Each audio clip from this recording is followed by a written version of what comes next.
moderes tranquila y estamos a tu servicio. Bien. Hola, doctora María Laura Razzari, de la localidad de Chivilcoy, Buenos Aires. Bueno, después de toda esa larga alocución acá de la compañera Cristina, que ha leído completo mi currículum, haciendo gala de toda la Academia Patriarcal, yo le voy a decir lo que soy. Me voy a activista, soy Malala, soy desobediente y estoy absolutamente enamorada del feminismo decolonial para siempre y de por vida.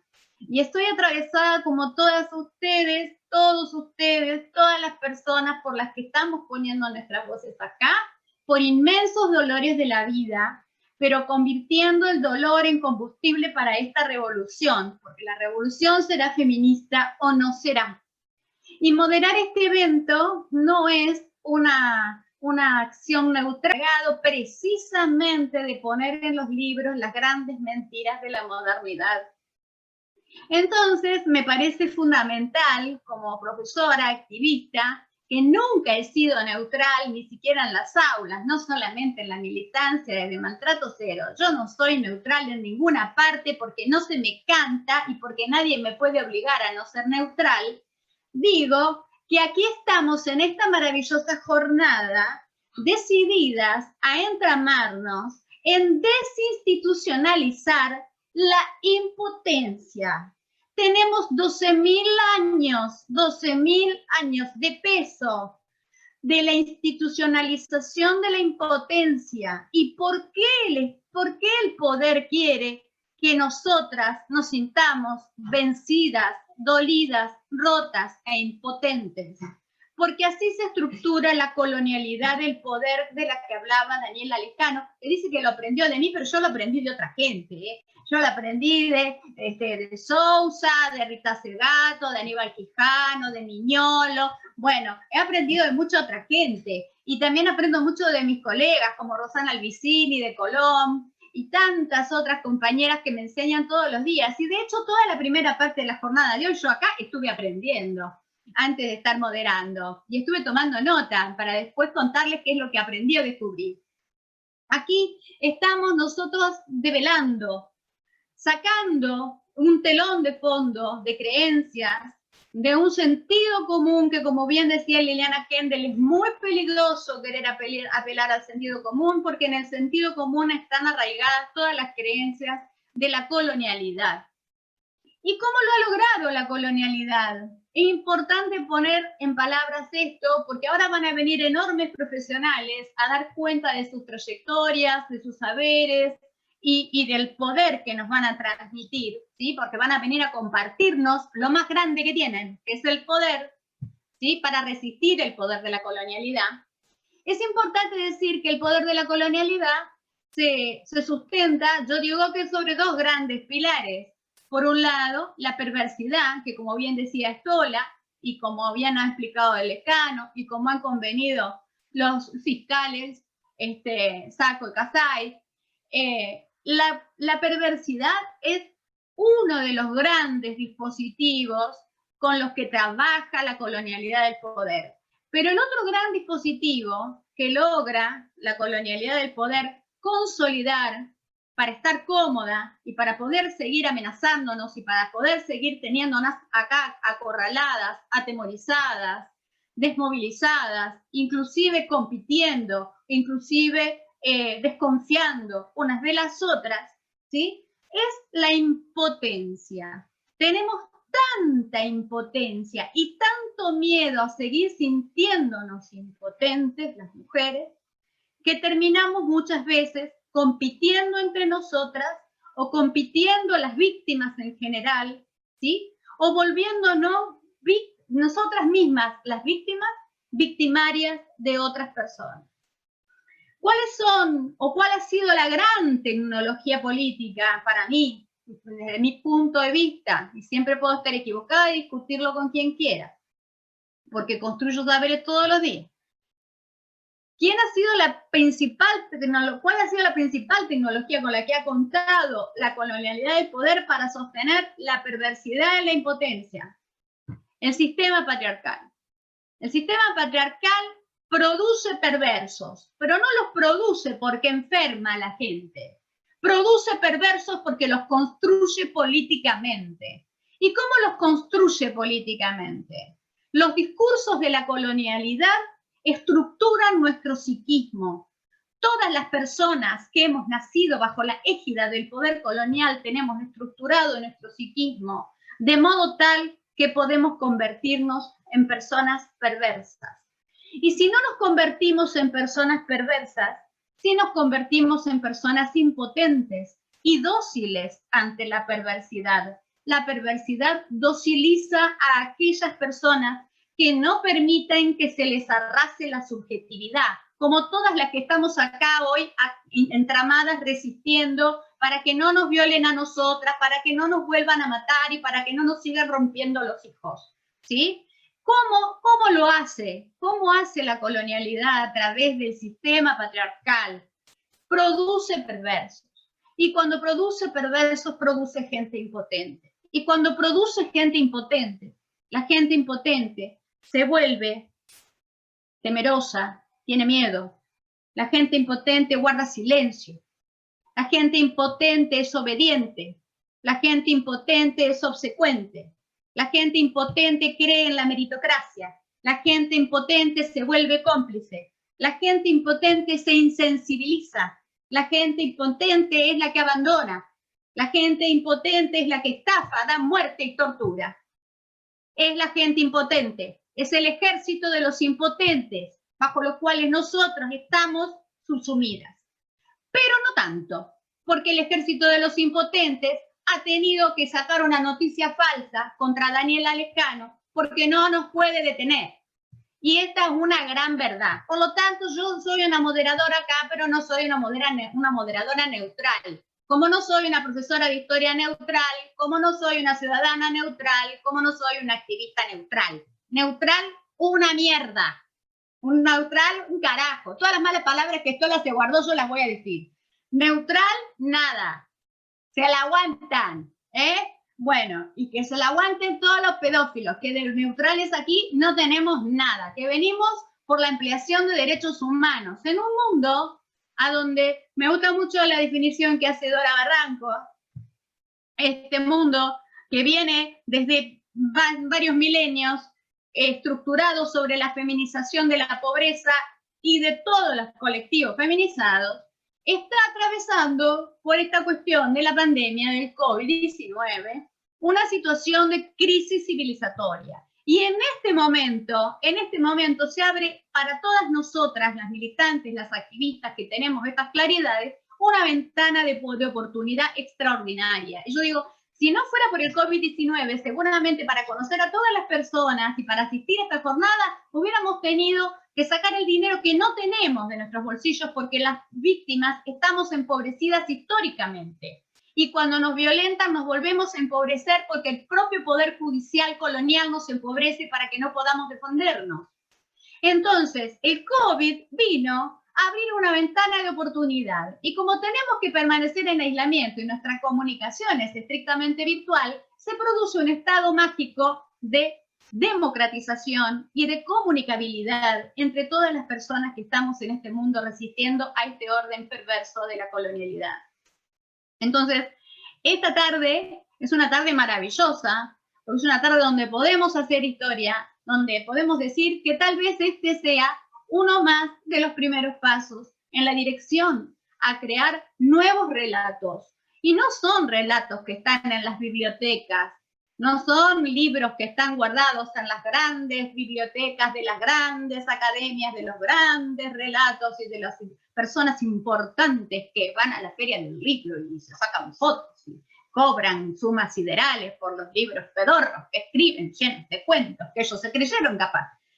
Bueno, no, nosotras acá estamos produciendo saberes que vienen del dolor de nuestras propias cuerpas, que vienen del dolor de los hijos que nos rompieron para siempre.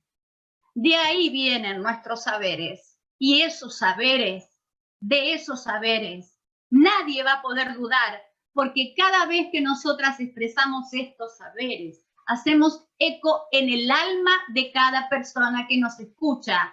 Así como la compañera que te da vuelta a un barrio, cada vez que nosotras decimos dónde nos duele, las otras personas saben a dónde les duele, porque la colonialidad es tan aterradora y es tan arrasante de las subjetividades de las personas, que las personas pueden vivir toda una vida sin siquiera poder decir dónde y qué les duele.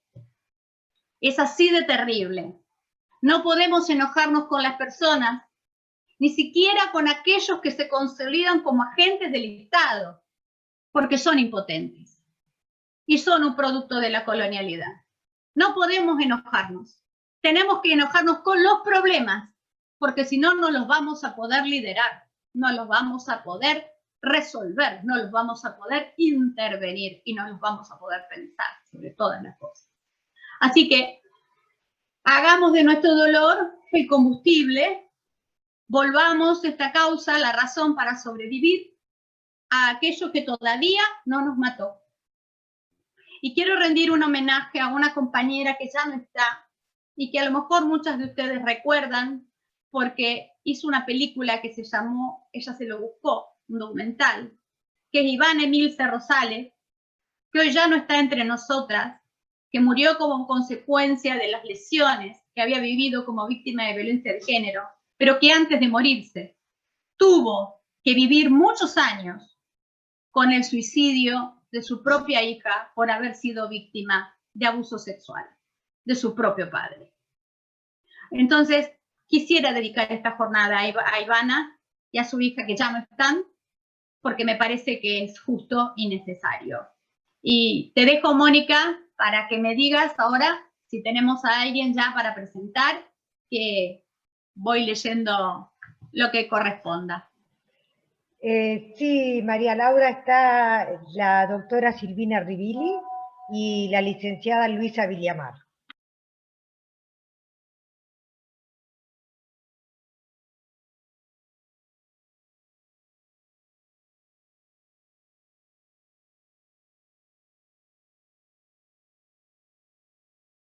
Silvina, gracias. Bueno, muchas gracias, Malala. Muchas gracias a todas por la convocatoria, a las organizaciones, a los que me antecedieron en el uso de la palabra. Yo creo que lo más importante siempre es ganar nuevas preguntas, es repensar cuando uno escucha a las compañeras y a los compañeros, poner en duda las propias convicciones, ¿no? O sea, las propias seguridades ontológicas, por decirlo de alguna manera, en las cuales nos refugiamos. Yo voy a tomar un concepto de Foucault, de la verdad y las formas jurídicas, donde Michel Foucault pone en tensión a Baruch Spinoza y a Nietzsche. Porque retomando esto que decía Malala de la objetividad y su negativa a la posición de ocupar un lugar de objetividad, la objetividad solamente se puede ocupar desde un lugar de ostentación de poder. ¿Por qué? Porque lo que pone en tensión y lo que plantea Foucault en este texto es que el conocimiento contrapone, digamos, a Spinoza diciendo que había que renunciar a las pasiones para tener esa objetividad. Y las pasiones se podían dividir en tres.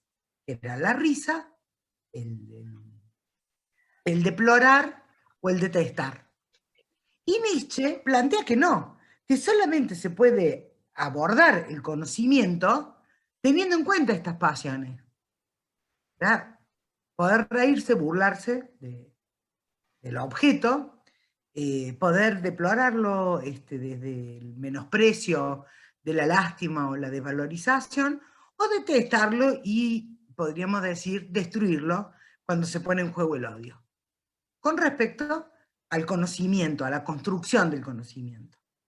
En definitiva, estas dos posiciones lo que hacen es alejar al objeto de estudio, no ponernos en una posición de acercamiento y construir un saber con el objeto, sino que nos pone en una posición de examinadoras o examinadores con un conocimiento construido en base a esas tres pasiones que bien podrían ser los tres pilares que sostienen el patriarcado.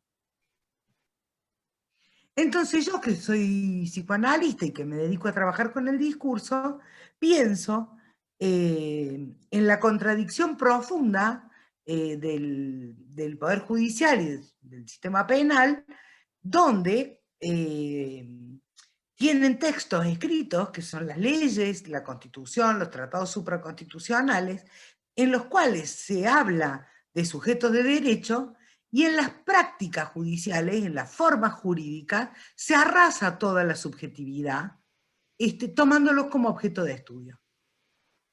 Entonces, son muchas las cosas que podemos plantear con respecto a esto, pero fundamentalmente la que es más evidente, es decir, si hay un abuso sexual infantil sin acceso carnal, la palabra de la mujer madre que denuncia no tiene ningún valor, porque se parte de la sospecha, se parte de la duda, y yo ni siquiera les pido que crean, porque la creencia es un acto de fe. Entonces yo no tengo por qué pedirles que crean o que no crean, porque la creencia sigue siendo arbitraria.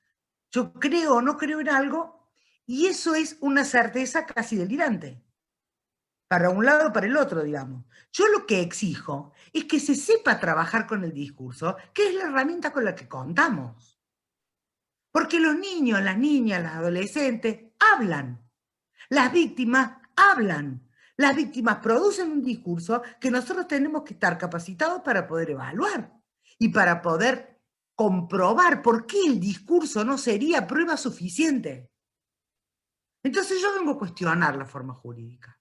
Vengo a cuestionar la Cámara Gesell, que celebramos, porque fue un avance, pero que no nos alcanza. ¿Saben por qué? Porque una víctima tiene derecho de hablar y un niño o una niña tiene derecho a ser oídos a lo largo de todo el proceso judicial. Entonces, ¿por qué para un niño, una niña, un adolescente víctima de violencia, maltrato o abuso sexual contra las infancias, le damos una sola oportunidad, tomando como testimonio nuclear lo que ese niño, niña o adolescente puede decir en un dispositivo policíaco del cual participan los fiscales, los abogados de las partes, la querella, el defensor, los peritos y además, en algunas jurisdicciones, el abusador mismo. Y le decimos, vení, charlemos un rato. ¿Pero ustedes creen que los chicos son tontos? O sea, ¿ustedes creen que un niño o una niña no sabe que está siendo sometido? Si lleva la marca del estrago en su cuerpo, si ya entra con ese estrago, ¿eso no sería una nueva revictimización? ¿No deberíamos pensar en modificar ciertas formas jurídicas que puedan emancipar los derechos de mujeres, niñas, niños y adolescentes? Diciendo que el testimonio sí es nuclear, el discurso es nuclear, pero no puede estar condicionado por algo que es absolutamente colonialista como la Cámara Gesell.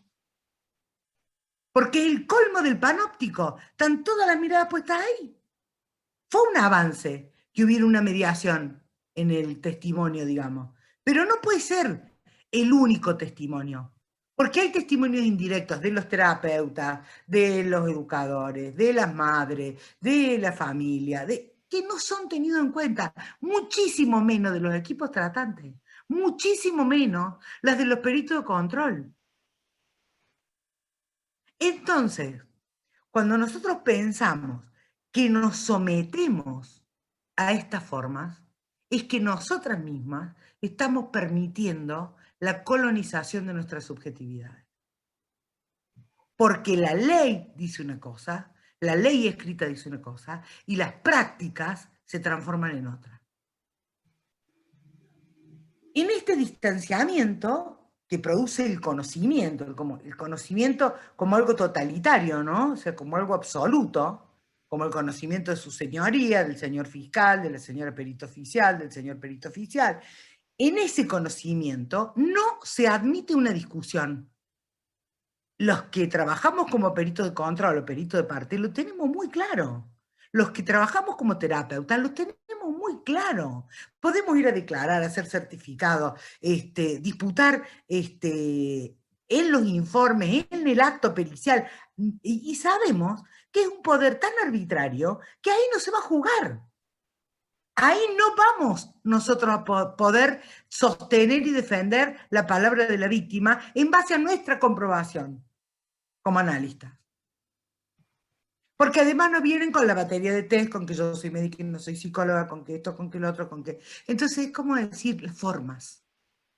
Las formas nos resultan absolutamente generadoras de esta impotencia que decía Malala. Y en ese sentido hay que disputar las formas. Porque disputar las formas es disputar el fondo. Porque la contradicción es de ellos, no es nuestra, no es de... O sea, ellos tienen las leyes, está la Constitución, está la Convención de los Derechos del Niño, la CEDAW, existe todo eso escrito de una manera y se ejecuta en sentido contrario. Por eso yo decía hace un rato que era un plan sistemático de tortura. Entonces, cuando un medio gráfico publica una nota extemporánea contra Daniela Lescano, nosotros tenemos que saber hasta qué punto tenemos que cambiar la estrategia, porque estamos hartas de fracasar. Fracasar con los índices de femicidio, fracasar con los abusos, fracasar con las revinculaciones, fracasar con las migraciones forzadas, fracasar con las revinculaciones. ¿Viste? Tenemos que cambiar la estrategia. ¿Por qué? Porque no hay en el país una entidad o un organismo del Estado que controle a la prensa gráfica. Miren hasta dónde llega el poder, miren qué bien que trabaja, ¿no? Pero si nosotros nos planteamos como que el poder está allá y nosotros no tenemos poder, no estamos entendiendo nada, porque de lo que se trata es de las relaciones de poder y de cómo ese poder se disputa en cada paso, en cada cosa, en cada palabra.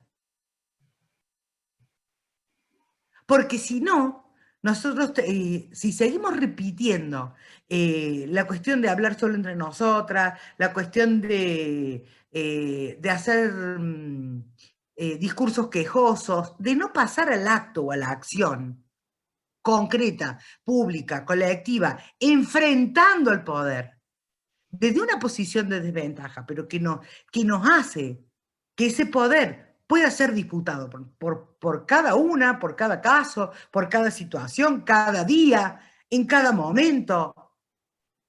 La cultura. Esto no va a cambiar. Esto no va a cambiar. Nosotros tenemos que cambiar las estrategias. Las estrategias discursivas, las estrategias de acción. ¿No? Por ejemplo, en una pericia de un niño o una niña, parte de la pericia, esto lo sabrá mejor Daniela, es la entrevista a la madre. ¿Para qué va a hablar una madre si todo lo que diga lo van a usar en su contra? ¿Por qué la madre no se puede negar? Si en definitiva lo que nosotros pedimos para las víctimas son los mismos derechos que pedimos para los abusadores, para los violentos, para los violadores, para los homicidas, para los genocidas. No estamos pidiendo más. Pero sí tenemos claro que el Poder Judicial debería protegernos, porque eso es lo que dice la ley, y sin embargo nos tortura. Entonces esto no es solamente una cuestión de quedarnos a esperar a ver cómo esto va a cambiar. Esto es urgente. Y esto depende de lo que cada uno haga todos los días de su vida con respecto a la vida misma. Bueno, me parece que podríamos dejar ahí, si quieren después preguntamos, charlamos. No sé si alguien quiere hacer alguna pregunta, veo algunos comentarios acá. Bueno, primero tengo que agradecer las consideraciones en mi favor y bueno, acá hay un planteo, no sé, de Belén, dice, y no suelen haber juguetes o muñecos para jugar, ya que es su lenguaje. Supongo que se refiere al ámbito de la cámara Kessel. Muchos colegas suyos, dice Liliana Fredes, dicen que deben hablar solo una vez para no revictimizarlos. No sé si querés agregar algo. ¿Cuándo puede? ¿Cómo puede? ¿Y a quién le da lugar? Porque cuando un niño puede hablar, cuando se revela la estructura del abuso sexual infantil, ese acto fue consumado, y es raro que haya sido consumado una vez, fue consumado un sinnúmero de veces. Porque eso se produce con sobornos, con amenazas, con seducción, con extorsiones, con miedo. Sí, con intimidación. Con intimidación. Entonces, la niña, los niños, dice Eric Porsche, hablan un buen entendedor. Hablan a la cantonade, que la cantonade es ese espacio entre el escenario y el coro en la tragedia griega, y son esos personajes que se dirigen al público, más allá de lo que pasa entre los protagonistas y el coro. Es como decir, a ver quién recoge el guante. Y recoger el guante del testimonio de un abuso infantil no es gratis. Tiene un costo personal. Porque si decimos que el mayor porcentaje se produce en el seno de la familia, y si yo me entero que mi sobrina me dice que mi marido la tocó, yo tengo que perder algo de mí. Y estamos hablando de mujeres. Sí. Entonces, esta colonización y esta cultura patriarcal aparece en discursos machistas y en soportar esta seguridad ontológica que nos da el protocolo profesional, la institución familiar. Entonces, ¿cuánto dejamos pasar? ¿Cuánto dejamos pasar? Como si fuera un problema de otra, como si no nos tocara a nosotras. Entonces, esto que implica ponernos en un lugar de sobreponernos a nuestros propios prejuicios, de no ir con el dedito juzgador a ponerle un juicio de valor a las cosas y a la gente, y sobre todo la exigencia de que el discurso tenga valor en el Poder Judicial, nos pone en una situación de muchísima potencia, porque tenemos razón. Porque tenemos razón, y ellos nos captan todo, o sea, como bien lo plantea Foucault, nos colonizan el tiempo y los cuerpos, porque estamos en función de las cédulas, de las notificaciones, de las pericias, de la audiencia, o sea, es tortura, no es un caso aislado. Ahora, ¿cuántas situaciones conocemos como la de Daniela? ¿No les parece que sería muy doble moral, muy doble discurso decir Daniela Lescano tiene un problema?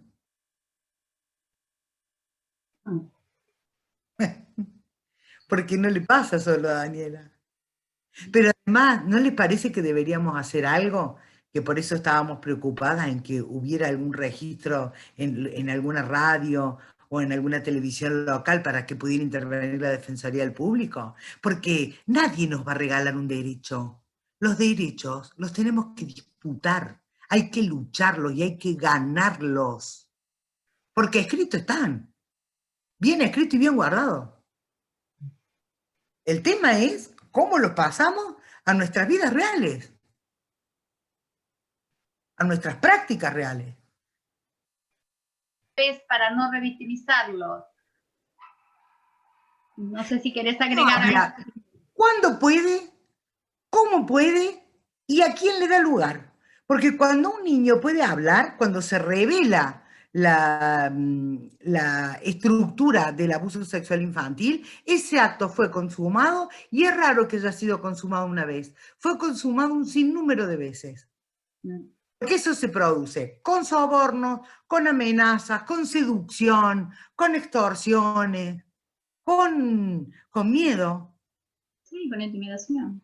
Con intimidación. Entonces, la niña, los niños, dice Eric Porsche, hablan un buen entendedor.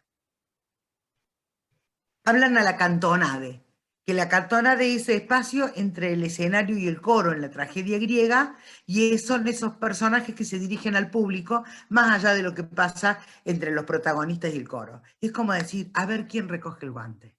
Y recoger el guante del testimonio de un abuso infantil no es gratis, tiene un costo personal. Porque si decimos que el mayor porcentaje se produce en el seno de la familia, y si yo me entero que mi sobrina me dice que mi marido la tocó, yo tengo que perder algo de mí. Y estamos hablando de mujeres. Sí. Entonces, esta colonización y esta cultura patriarcal aparece en discursos machistas y en soportar esta seguridad ontológica que nos da el protocolo profesional, la institución familiar. Entonces, ¿cuánto dejamos pasar? ¿Cuánto dejamos pasar? Como si fuera un problema de otra, como si no nos tocara a nosotras. Entonces, esto que implica ponernos en un lugar de sobreponernos a nuestros propios prejuicios, de no ir con el dedito juzgador a ponerle un juicio de valor a las cosas y a la gente, y sobre todo la exigencia de que el discurso tenga valor en el Poder Judicial, nos pone en una situación de muchísima potencia, porque tenemos razón. Porque tenemos razón, y ellos nos captan todo, o sea, como bien lo plantea Foucault, nos colonizan el tiempo y los cuerpos, porque estamos en función de las cédulas, de las notificaciones, de las pericias, de la audiencia, o sea, es tortura, no es un caso aislado. Ahora, ¿cuántas situaciones conocemos como la de Daniela? ¿No les parece que sería muy doble moral, muy doble discurso decir Daniela Lescano tiene un problema?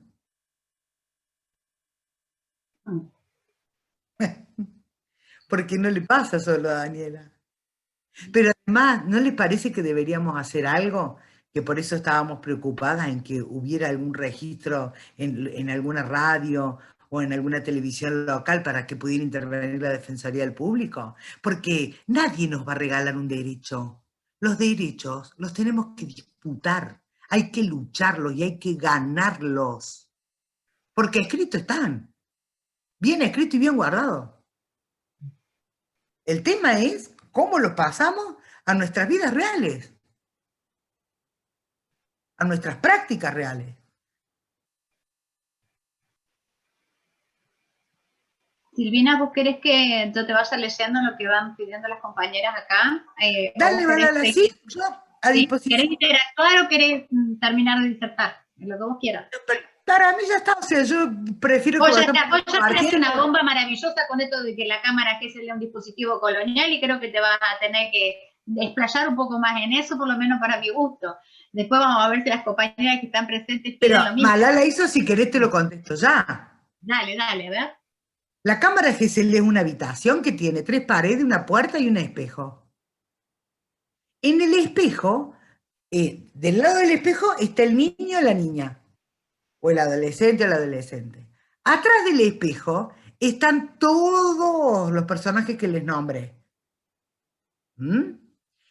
Eso significa que al niño, cuando la psicóloga que toma el testimonio, que en general también por la cultura patriarcal, la mayoría son mujeres, yo soy médica, digamos, pero la mayoría de las docentes y psicólogas son mujeres, por los roles asignados, bueno, ven y vamos a charlar un ratito. Tremenda subestimación. Tremenda subestimación. ¿No decimos que los niños son sujetos de derecho? ¿Que las niñas son sujetos de derecho? ¿Por qué tratarlos como tontos?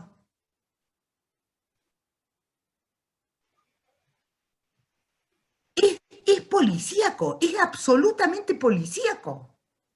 Porque además es único para no revictimizar. Claro, si total con eso se archiva, ¿qué va a decir un niño o una niña ahí, en ese contexto, donde sabe que está observado por todo? Y lo tiene que decir, y por lo menos acá en Córdoba hasta hace poco, y creo que sigue siendo, se aplicaban 19 criterios de credibilidad para el testimonio de un niño o una niña. Entonces, ¿de qué estamos hablando? Es la vía regia para decir chao, archive, y me amparan la estadística del Poder Judicial de Córdoba, que del total de las causas presentadas entre 2018 y 2019, se elevaron a juicio el 3.8. Entonces, o yo tengo muy mala puntería y mis pacientes o la gente que me busca a mí no tiene un buen recorrido en la justicia, o mi casuística coincide con la estadística. Y es un plan sistemático. Pero que den cuenta ellos. Acá hay una compañera, María Laura, que dice si puede participar, aparece en la lista como Laura María Orieta. María Laura, si estás ahí, querías hacer una consulta, podés abrir tu micrófono, ¿sí? Sí, quería comentar acerca de lo que hablaba Silvina, que nosotros, bueno, yo estudié sociología y a partir de las ciencias sociales hubo en estas últimas décadas un cambio de paradigma en cuanto al tratamiento de la investigación, las entrevistas, la perspectiva, ¿no?, social, en cuanto a que ya no existe esto de o mejor dicho, tendemos a que no exista más esta relación entre el sujeto que investiga o el que posee el poder y las decisiones, el investigador, y el objeto de estudio, que sería el niño que tenemos que investigar y trabajar con ello, ¿no? Hay una relación a partir de este cambio de paradigma, en una relación de sujeto con sujeto, ¿no es cierto? Ahí le damos entidad de persona al niño, le damos entidad a la persona que nos estamos relacionando, digamos.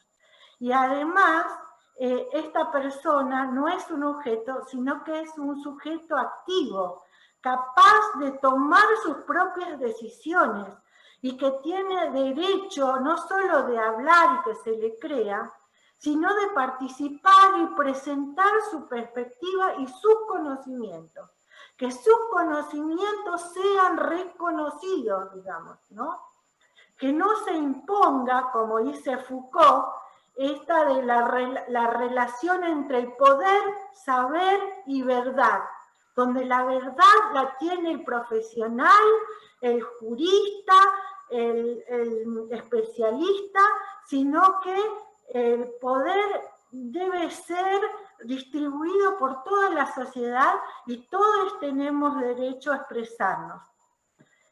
Bueno, no sé si colaboro en algo con esto que digo, pero me parece muy importante en relación a lo que decía Silvina de la Cámara Gesell, para que sea reconocido esta disposición de las niñas y que se termine esta posición adultocéntrica, pensaban solamente el poder y la verdad de los adultos, digamos, y de la profesión. Muchas gracias, María Laura. Hay otra consulta, Silvina, no sé si vos tenés alguna devolución. Si no, te paso otra consulta, porque es una consulta que tenemos en el chat desde esta mañana, que la compañera Florencia Herrera la vuelve a hacer, y vos te referiste en un momento dado a la Defensoría del Público. Y la compañera dice, la Defensoría del Público nos ha dicho que ellos están para educar y aconsejar. Nosotros, haciendo referencia, entiendo yo que no tiene poder de fuego, entre comillas, ¿no? Hay otras compañeras que están preguntando, bueno, ¿qué hacemos desde el punto de vista jurídico cuando una madre cuyo hijo no puede hablar en Cámara Gesell?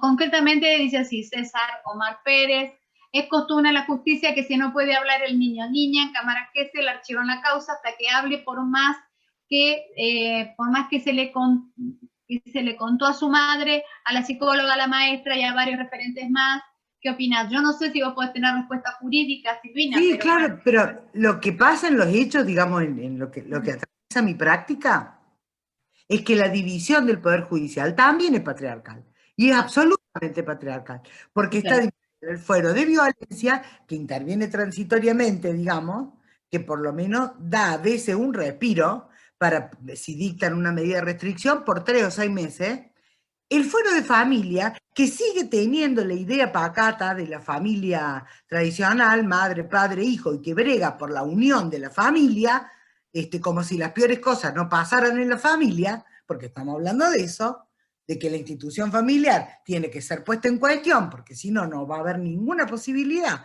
de que esto se pueda, no visibilizar, porque visibilizar a mí no me alcanza. O sea, yo lo que necesito es que las víctimas puedan tramitar el trauma. Yo lo que necesito es que puedan dejar de ser víctimas. No me alcanza con que se vea. ¿Por qué? Porque el fuero de familia ahí nomás obliga a revincular. Entonces, no hay posibilidad de trabajar, de hacer un trabajo clínico, porque el niño debiera reprimir, olvidar eso y volver como retorno de lo reprimido en otro momento de la vida, sino que se retraumatiza y se revictimiza en el mismo proceso judicial. Porque el niño, en vez de olvidar, tiene que acordarse para que todos vean en la cámara Gesell, las peritos, el atrás del vidrio, el abogado, hasta el abusador, que el niño lo cuenta con lujo de detalle, o la niña lo cuenta con lujo de detalle. Eso es una locura. Todo lo que acaba de decir la compañera que habló recién se contradice con la cámara Gesell. Es contradictorio.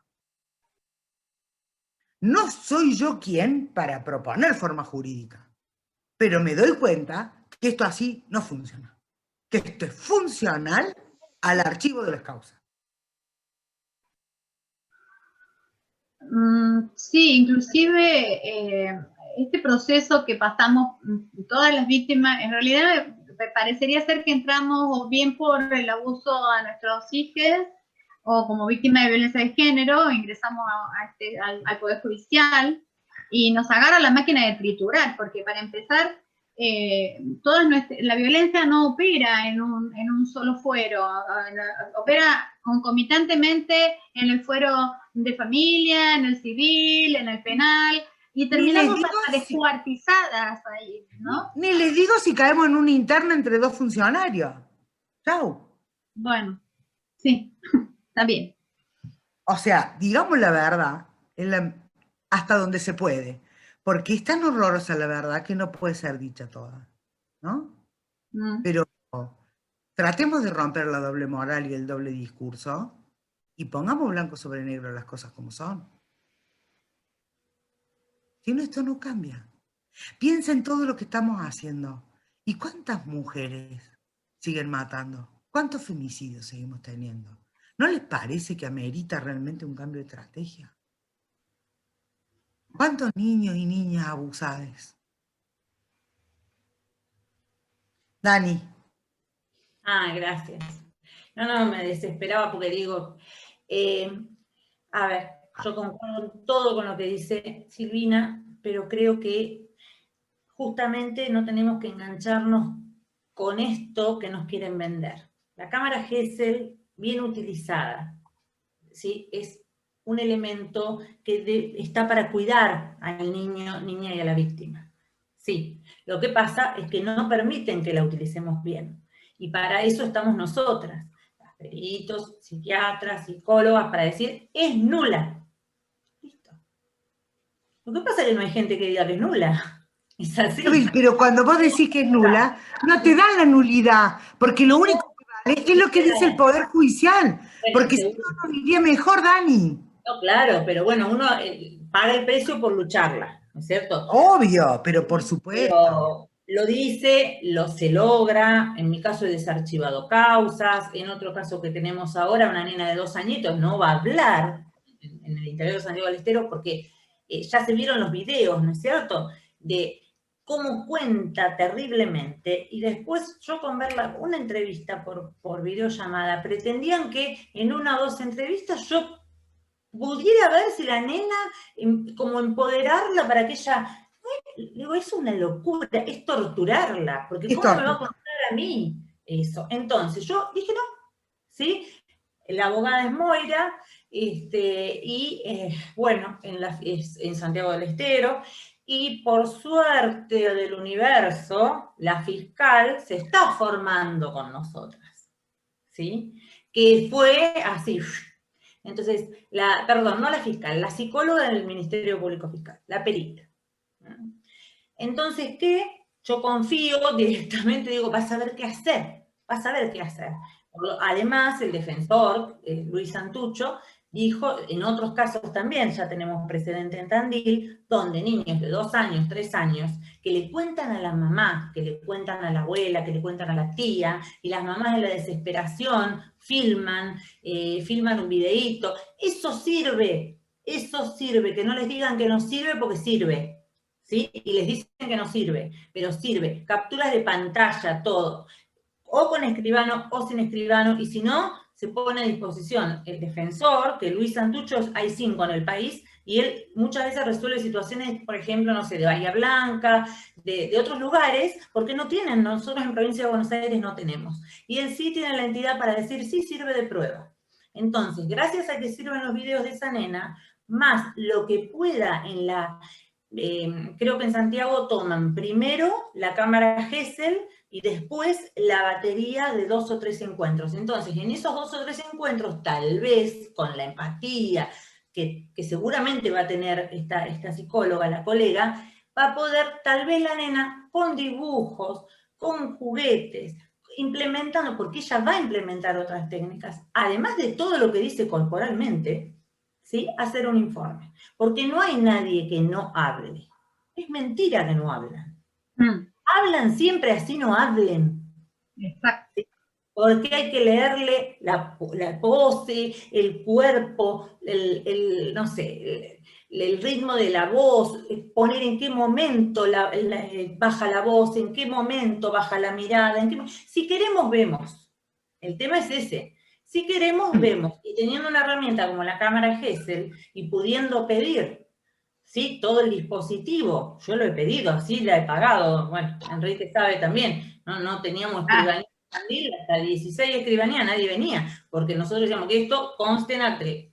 En serio, creo que había 16, un día una familia recorrió y nadie le firmaba. Pero firme ahí, no se puede. Porque si no está sentando precedente para que lo sigan haciendo, lo sigan haciendo, lo sigan haciendo. Entonces, claro, chico no se puede cruzar. Niño, niña, nadie. Ni mujer grande, nadie. Con el abusador, con el abogado del abusador, con la familia del abusador, porque ya con el hecho de mirar se produce el hechizo, ¿no? Esto que decía Sumit, que tiene que ver con la acomodación al síndrome, ¿sí? Y quedan heladas. Por ahí dicen la mitad de lo que tenían que decir, o no dicen nada, que la obturación, ¿sí? Entonces, no démosle vuelta a la historia. Esto de decolonizar es no subestimen. Sí sabemos que ¿sí? Nos están diciendo esto y lo van a analizar de otra manera. Bueno, vamos a apelar. Y vamos a apelar juntas con organizaciones de mujeres. ¿Para qué? Para que esto sea nulo, para que se haga de nuevo, para que una nena la evalúen de la forma que la deben evaluar, porque la ley prevé que la nena debe ser evaluada con elementos acorde a su etapa evolutiva. Y a los 2 años, acorde a la etapa evolutiva, puede ser los crayones, puede ser las láminas del CAT, por ejemplo, donde hay animalitos que ella puede hacer historias, y ahí se puede evaluar la sexualidad, se puede evaluar el maltrato, la victimización, la figura materna, la figura paterna, y después la hora de juego. Eso es para una niña. Se ponen algunos juguetes, todo dentro de la cámara, pero eso está previsto.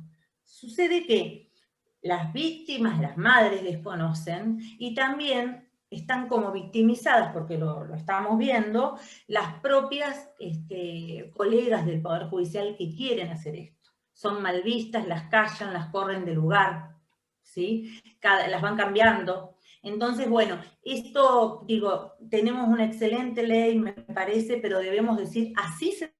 Y la ley dice que según etapa evolutiva es esto. Y si el niño no habla, y si el niño es mudo, entonces, ¿qué hacemos? Por ejemplo, no va a hablar nunca. Tenemos que ver otras cosas, tenemos que ver cómo lo puede expresar, cómo lo puede decir, qué pruebas se pueden colectar, qué videos se pueden tomar, Y eso vale, también vale certificado por un escribano. Entonces, sobre todo para las madres que están así desesperadas y que es así, hay que saber que sí se puede cambiar esto, pero tenemos las herramientas y las tenemos que ver. Lo que pasa es que si no salimos del lugar de víctimas y seguimos latigándonos con lo que nos dan, no, con esto que nos dan, nosotros le vamos a dar a ellos. ¿Sí? Esa es la idea. Dar vuelta es eso. Con las que tengo te voy a mostrar que son para mí porque soy igual que vos. ¿Sí? Vos sos y que no somos malas madres, y que no somos malas madres, que no nos pasó por ser malas madres. Pero no, al contrario, o sea, es así. ¿Sí? La mala madre es la que no denuncia, es la cómplice, esa es la mala madre, o la que abusa, que también hay. Mara Gesell, ¿no? La otra vez, en un tema de una violación grupal, la sobreviviente decía, bueno, tenía delante de mí a dos psicólogas que oficiaban de peritas en la cámara Gesell, y detrás del vidrio a mis agresores sexuales. Entonces, quiero decir, una de las, cuando se dice de colonización, se está hablando también de esta idea que mete la cámara de Gesell y que vende la cámara de Gesell de cierto espacio de objetividad, en donde no se garantiza los derechos de ese niño, esa niña, o ese adolescente, o esa joven. Y, por otro lado, el peso puede recaer en ese espacio de objetividad, el peso puede recaer en que esté bien entrenado o mal entrenado el profesional que va a actuar, y punto. Pero lo cierto es que la práctica viene ya mostrando y demostrando que hay muchísimos factores que intervienen alrededor de ese cubículo. Muchísimos factores que intervienen en la subjetividad de las sobrevivientes que están ahí y en los y las profesionales actuantes. Desde que se encuentran por ahí, los citan a todos en el mismo horario, se encuentran, etc. Y que tenemos que empezar a cuestionar y esto debería ser modificado, porque no puede seguir funcionando como funciona. No puede ser que en el mismo espacio estén los abusadores, defensores de abusadores, familiares de la víctima, defensores de la víctima, observando la escena. No puede ser. No puede ser que a un chiquito se le diga, sí, tu abusador, o sepa que lo está observando ahí directamente, detrás de un vidrio, o que no se den las seguridades. Yo he estado alguna vez en una cámara Gesell observando una situación y el abogado del abusador se metió dentro de la cámara Gesell, interrumpió, como si se hubiera equivocado, pero en realidad fue una amenaza directa. Y todo esto tiene que ver con no protección y con... Tenemos que empezar a aprender de todo esto, porque si no nos meten el tema de la... y nos creemos de la objetividad de la cámara, que solamente con la cámara y un profesional entrenado, ya con eso está todo ok. Y no. El sistema captura y esteriliza todo aquello que puede servir para modificarlo. Bien. La colonialidad por sobre la cámara. Sí. Bien. Les cuento que ya está con nosotros la licenciada Luisa Rebeca Villamar Acurio, Guayaquil, de Ecuador, y que, bueno, cuando Silvina disponga, se ha finalizado su exposición, entonces estaremos dándole la palabra a la otra disertante de este, no sé, dueto, trío, yo ya me perdí, somos tantos. Yo lo doy por terminado y me hace gracia, Enrique, la verdad, porque nosotros somos médicos y nosotros no participamos de las cámaras Gesell. Y capaz que no, al no tener esa cosa disciplinar, lo podemos ver más claro. Entonces te agradezco profundamente y doy por concluida, por supuesto, esto y abierta para lo que quieran. Excelente, Rabilin.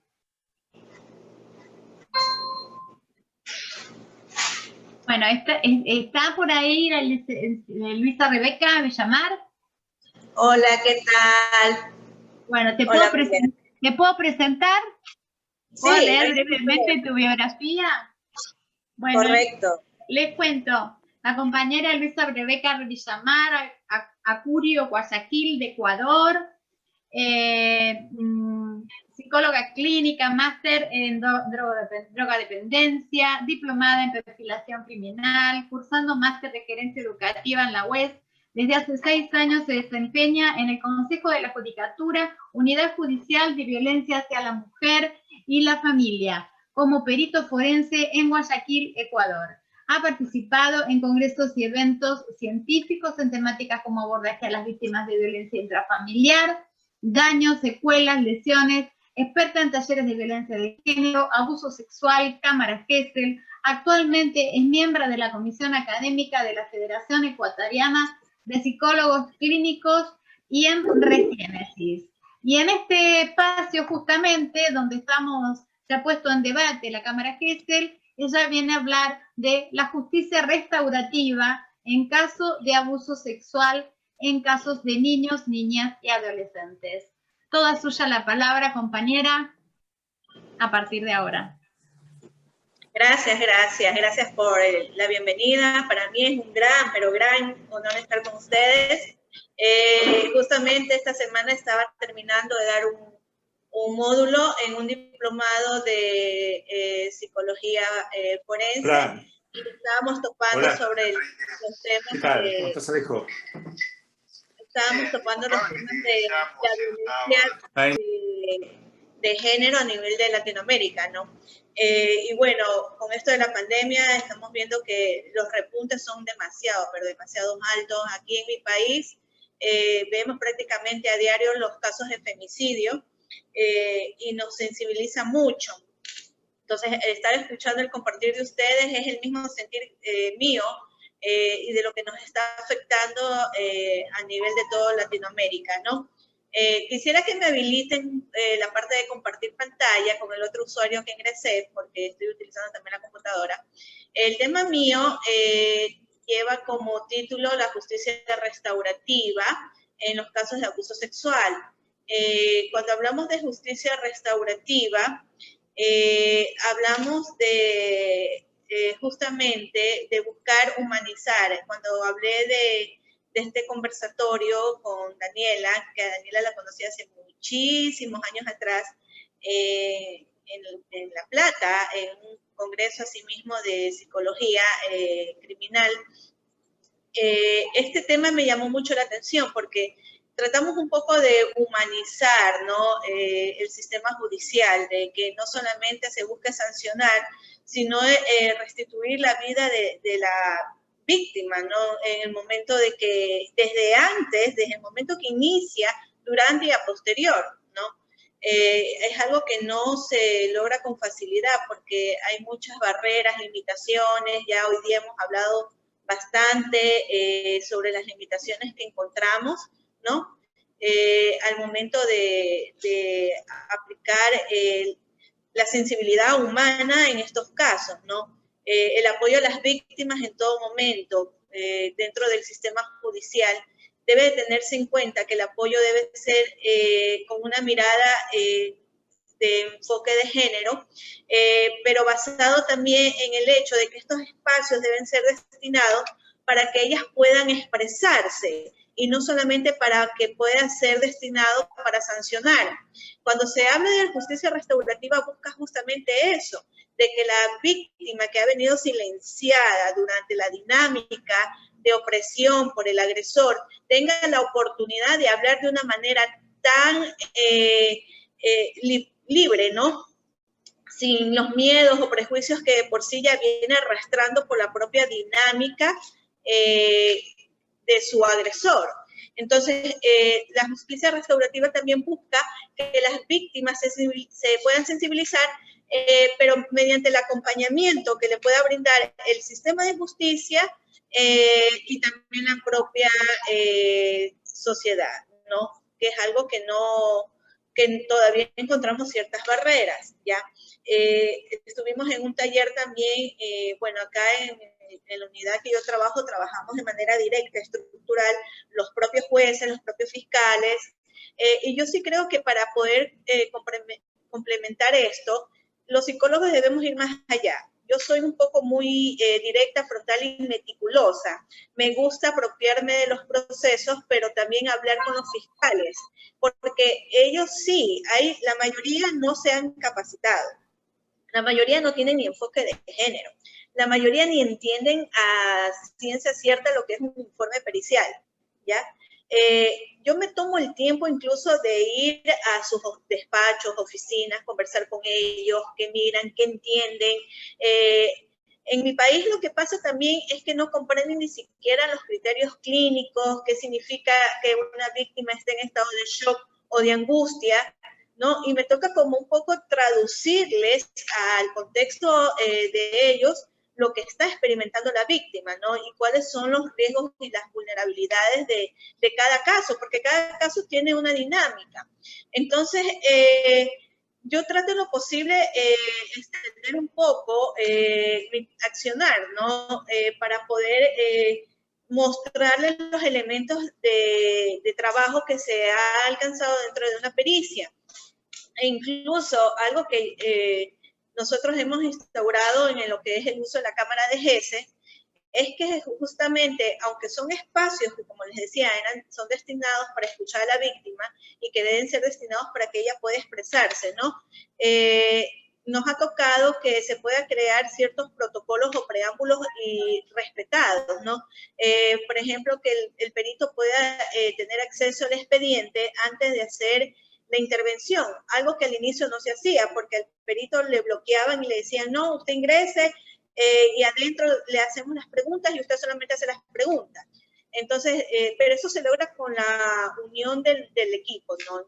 En mi unidad trabajamos 5 peritos activos en toda la región norte de Guayaquil. Mi ciudad es muy peligrosa, hay mucho índice de microtráfico, conductas antisociales, secuestros y las tasas de femicidios también son altas, ¿no?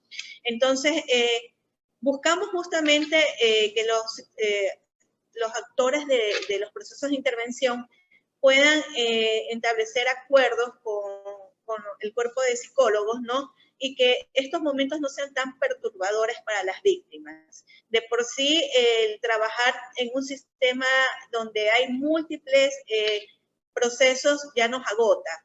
En un día yo puedo ver hasta 5 cámaras, hacer varios procesos e incluso atender a mujeres que llegan en estado de emergencia, y eso nos agota en las intervenciones, ¿no? Algo también es muy importante dejar en claro y que también lo venimos trabajando con los jueces, es la reparación de su identidad en una esfera de ser sobrevivientes, pero sin ser condenadas a un espacio donde puedan estar invisibles ante el mundo. Me gustó mucho cuando hablaban, por ejemplo, el hecho de que hay programas, hay espacios de comunicación donde se puede hablar de estos temas, y es que las víctimas deberían tener un libre acceso al sistema público y donde también puedan exponer cómo se sintieron, cómo se encuentran, ¿no? Frente a esta situación donde han sido castigados, donde han sido silenciados, donde han sido oprimidos. Y esta es parte de la restauración de la víctima, ¿no? De que no se quede con esta etiqueta de que soy víctima y me quedo en un estado de victimización y no puedo dar lugar a ser un sobreviviente y ayudar en los procesos de otras personas, de otros niños, de otros adolescentes que han sufrido algún tipo de abuso, que han sufrido algún tipo de violencia. Ayer mismo estuvimos con un caso de una red donde un sujeto utilizaba a las niñas y hacía obtenía imágenes de ella por medio de las tablets, les obsequiaba tablets. Entonces, se pudo unificar 2 casos a la vez y trabajamos con 2 peritos en este caso. Y se afianzó mucho el hecho de que no hay que buscar culpables, ni que la madre fue descuidada, ni que la madre fue negligente. Todos podemos ser víctimas en algún momento de alguna situación en donde el riesgo a estar vulnerables por el propio machismo, por las situaciones políticas, donde las situaciones sociales nos invaden en Latinoamérica. En Latinoamérica hay altos índices de pobreza, de delincuencia, y eso nos lleva a que las construcciones de violencia sean parte del día a día y donde todos podemos estar expuestos. Entonces, hay que ver también la mirada, ¿no?, de la posición legal frente a un proceso de no solo sanción, sino también de prevención como de restauración. Se previene cuando la víctima no solamente se trata de no revictimizarla, se previene cuando se agilizan procesos, cuando se pueden emitir medidas de protección de manera inmediata, cuando a la víctima se le puede recoger un testimonio a la brevedad posible para que no sea contaminado, para que no se pierda el discurso, cuando los defensores estén dispuestos a intervenir. La ventaja de nosotros de ser una unidad especializada es justamente esa, de que en todo nuestro cuerpo, nuestra única labor es trabajar con las víctimas de cualquier tipo de violencia, ¿no? Y que todos los que estamos ahí debemos de sensibilizarnos de una u otra manera a atender a las víctimas, ¿no?